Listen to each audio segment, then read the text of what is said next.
on. You're chilling. No, you're on. You're chilling. Okay, so the camera's been started. I have no idea what we're gonna use, what I'm gonna keep, what I'm not going to, but just talking to a couple of my clients here, Myth and Ian, and I'm just gonna have them share totally in their own words, just their experience with me. People have said, oh, Matt, who are your clients? Who are they? Have they made gains? Well, here are a couple examples of a couple live people in real life that I wanna hear from. So I've told these guys nothing about what to say. We're just gonna talk totally free. I'm sure there will be mistakes and errors in here, but we'll just go ahead, just you guys can say your name and just a little bit about yourself and kind of just what the experience has been like.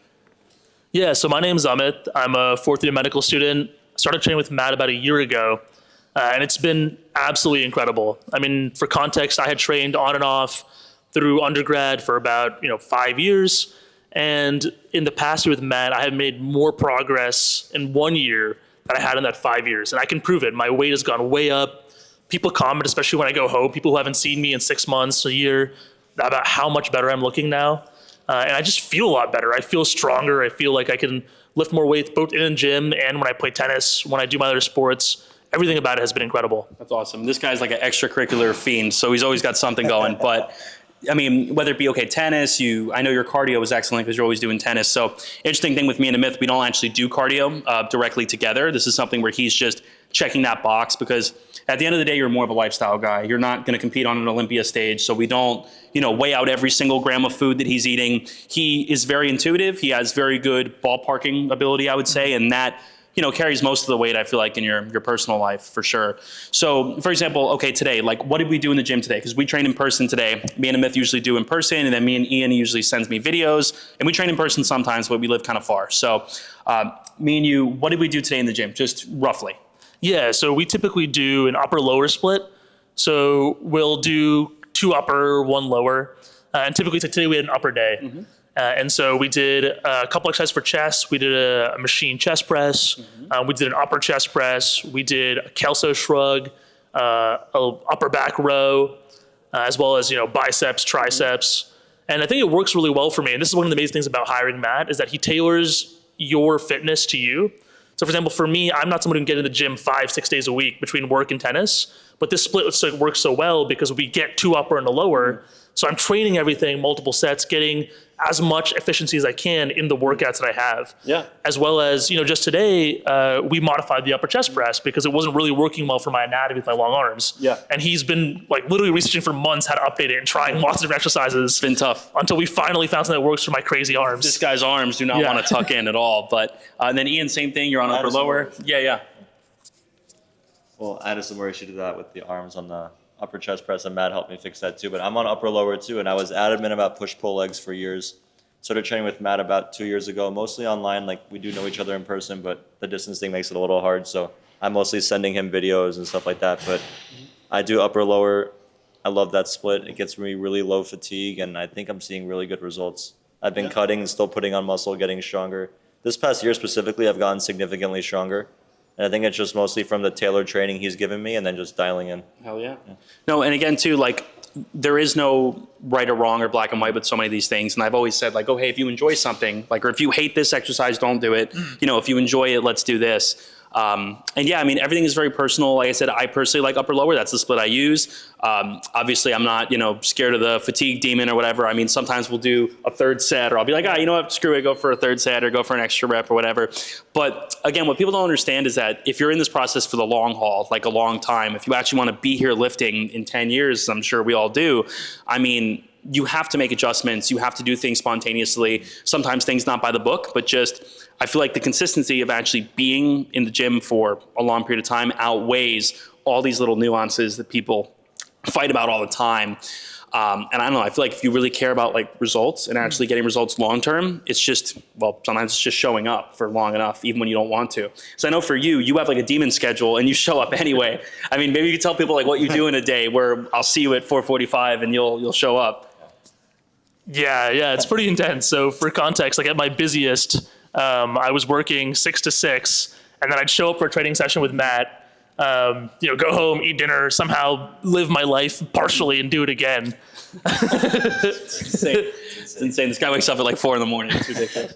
Yeah, but really that's all it is consistency. And I think one of the great things about your training philosophy is that you're very much a progress, not perfection type of person where you know the perfect way to do it, but you're willing to accept that we can get 90% of the results without being super, super too intricate about it, where we're losing stamina, we're losing fatigue. Of course, you reach a point where you get so fed up with being in the gym where it's just like, get me the hell out of here at a certain point, right? Exactly, Where you're there, exactly. I mean, are you going to be there 3.5 hours, 4 hours? Of course Right, not. right. Some people do. And hey, if you enjoy that, by all means, experiment with that. That's kind of gotten popular recently, like maximalism, like, oh, I'm going to train every muscle of my forearm. Cool. Hey, I think it's fun. I think that's awesome. But I mean, for us at least, it's just, hey, efficiency, get in, get out, be productive with our time. And then you'll reach a certain point where that volume is no longer being productive. And then that's when it's time to cut the cord. That's always the thing where I'll say, hey, you know what? We look like we're kind of out of gas here. Performance is taking the dip. All right, let's get out. We got our productive volume in. You know what I mean? Crazily enough, with you, I've actually worked out less than I worked out on my own and made so much more progress. True. It's a huge thing. I mean, you could comment on that too, I'm sure. Yeah, I've been trying to cut down my gym sessions because I used to kind of fall into that maximalism philosophy where before Matt convinced me to do otherwise, that I would be in the gym for 2 hours, and I noticed I would be taking 10, 15-minute rests because I was so tired I was doing so much volume on a leg day that was just unnecessary. I've been doing less volume but more efficiently, and my legs have grown more. You know what's funny? I found the worst one with that was like the drop sets with pendulum squat or myo reps there. Yeah. I used to do like this was something we fell into like a long time ago where you know, I mean, at the time, this was like the meta or whatever at the time, but it was like, okay, we're going to do myo reps on this pendulum squat. So we're going to do a rep of pendulum and then rest like 10 seconds and then go do another one rep max and then rest another 20 seconds. Pendulum is hard enough. It was like a 3 minute, it was like a 3 minute long pendulum drop set. It was horrible. But, okay, so what about, I know we've talked a little bit, but personally, like what personal benefits have you experienced just from whether it be working with me or with training or whatever, like how much joy has it brought into your life personally, do you think?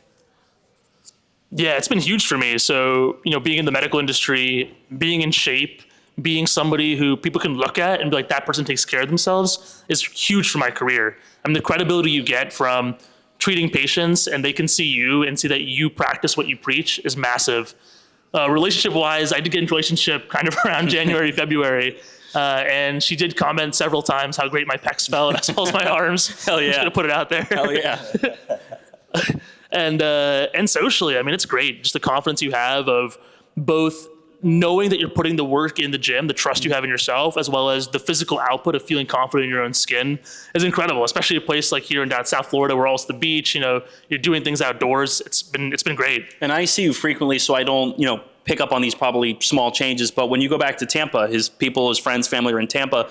When you go back to Tampa, it must be like, holy shit, like what happened, right? When you come back with like an extra 5 pounds a month. Literally, it's huge. And same thing, like for myself, I see myself a day in the mirror, of course, so I don't even notice sometimes. And then I'll see a friend I haven't seen in 6 months or a family member and like, oh my God, like what happened to you? Like in a great way. That's like awesome. That's awesome. And what's funny is, again, like, this isn't even like about me, like, oh, only Matt can do that, whatever. It's literally just what comes with like a decent, good year or two of like real work, like quality work for a year or two really is what carries that weight. So what a lot of people think about hypertrophy training or people that are like buried in this, you know, corner of the internet or whatever is that they're claiming that like, oh, using a Smith machine is going to be so much better than using a dumbbell. But it's like, even if it is slightly better or slightly worse or whatever the case is, the thing that carries weight is just like training hard. I mean, you know, pushing close to failure, close proximity to failure, getting stronger over time. If you could say, like, just without me saying anything, what are like a couple of my like principles or things that I follow? Yeah, so, you know, first and foremost, consistency, just always showing up.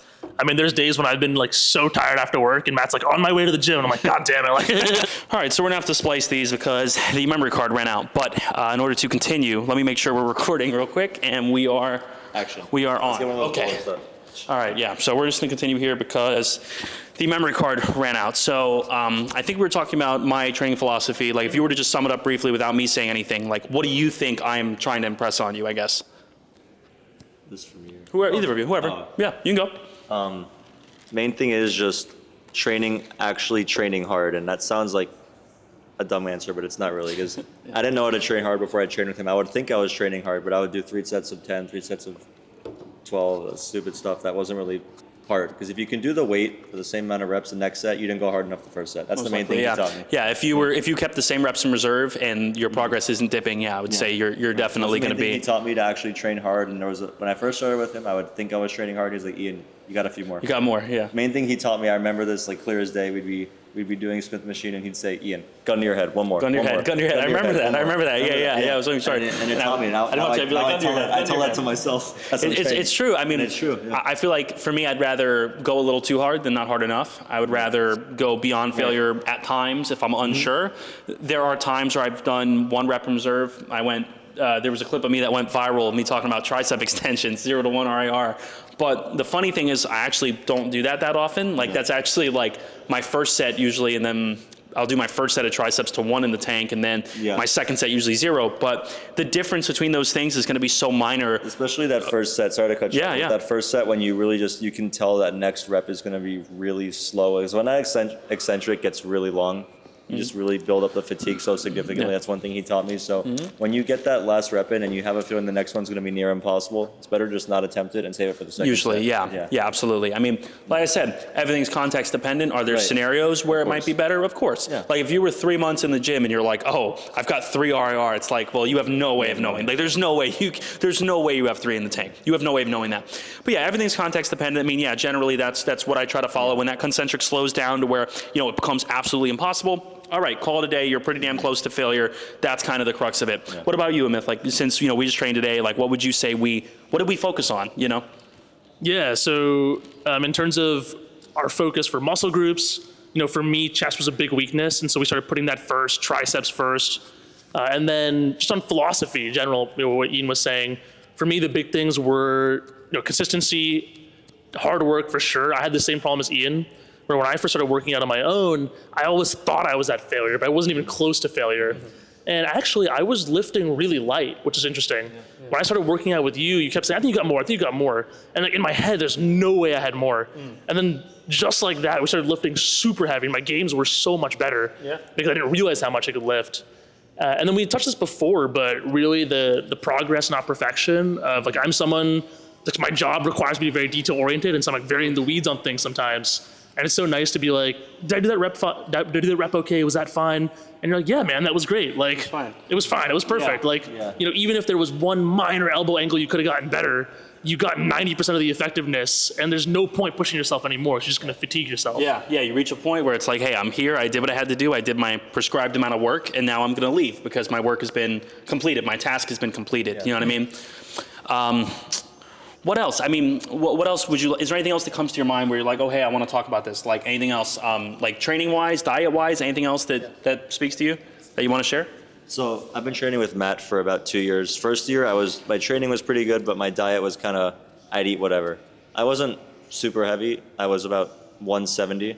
This past year, I've been cutting down to I'm around 150 now, and the amount of compliments I've gotten by people who haven't seen me in a while, and the amount of respect I feel like I'm treated with has gone up so much by just appearing more like I lift. Because when you can create a lot of illusions of looking bigger and muscular when you're more lean, just because the muscles are more defined, you can see all the lines. And when you look more healthy and in shape, it just garners you more respect in general, pretty much regardless of what field you're in the business world, the professional world.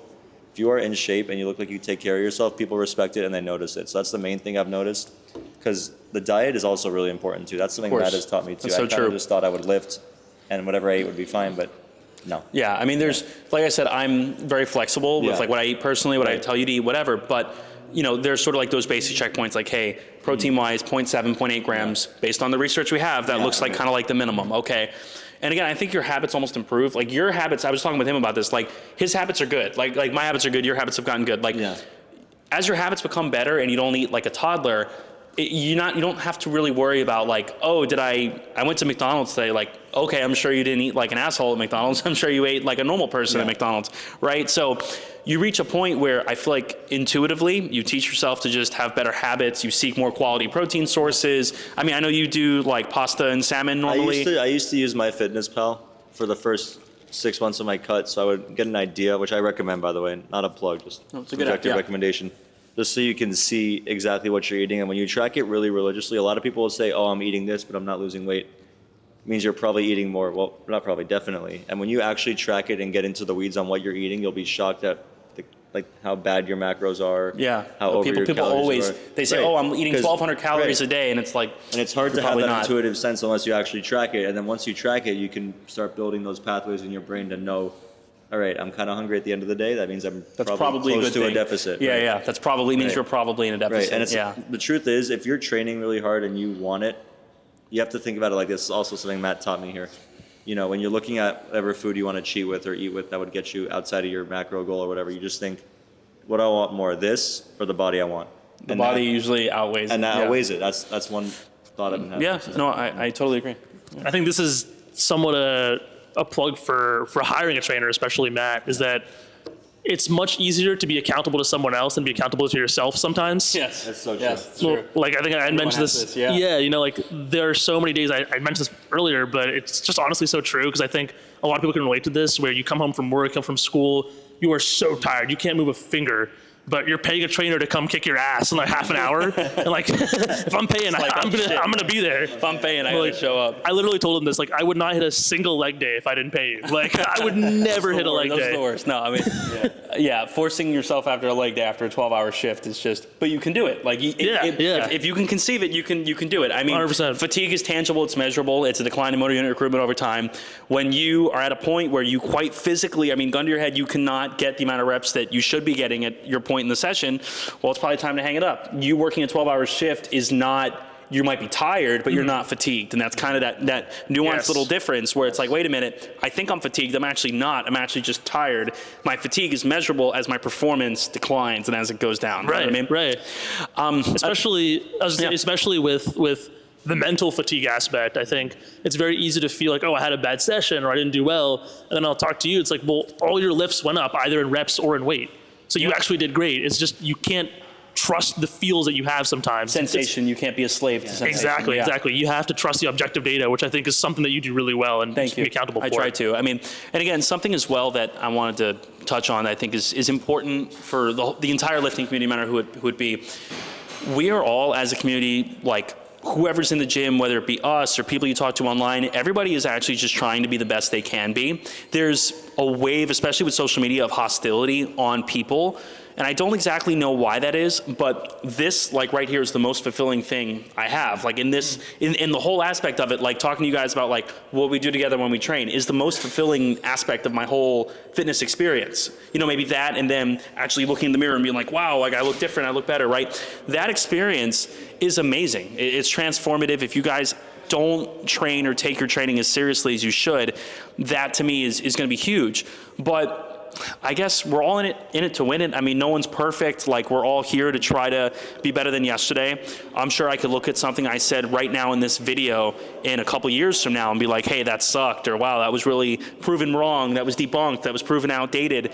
Or you might look and go, wow, my arms look small, or my chest looks small, but it's like, is it better than when you started? Are you better off now than you were when you first started? Yeah. For me, from my experience training, it definitely has been. I would say you guys definitely look a lot better than when I first met both of you. So yeah, anything else? Any other comments? Anything else about my training, how it works? Anything else about your experience training you thought worth mentioning? Anything else you guys comes to mind? To add about the tailored training from Matt. So he's looked at my physique and said, you need to work on this, this, and this. And then we structure the split he gives me based on that. And I've noticed big improvements from that. Like, my triceps, for example, I would always say, my triceps don't look that good or my arms are small. He'd be like, Ian, just your triceps. Like, he's like, what do you do on your push down? And I would say this. He's like, that's pretty low. Yeah. Let's try getting that up. And now I put it first and I think like I need to get this weight up. I need to get this weight up. You need to get these reps up. Mm-hmm. And I've been noticing massive tricep improvements already. And it's just been a month of doing that. It's been huge, yeah. So it's like the tailored training is really helpful because it's not one size fits all at all. Yeah. No, I mean, everything's unique to you, yeah. And right on that is that, even if you think you can do it on your own, you can go to the gym on your own, just having somebody who knows what they're doing to hold you accountable, it will save you, like for me, literally years of time. I mean, Thank you. I think if I had someone like Matt 5 years ago, I'd be so much farther ahead than I was when we even started. Mm-hmm. And so like, I would recommend no matter what level of lifting you think you are, no matter how good you think you are, like find someone like him who knows what they're doing, who will structure a perfect plan for you. It'll make a huge difference. Awesome. Well, thank you guys. I appreciate you sitting here. Thank you guys for watching, and we'll catch you guys soon.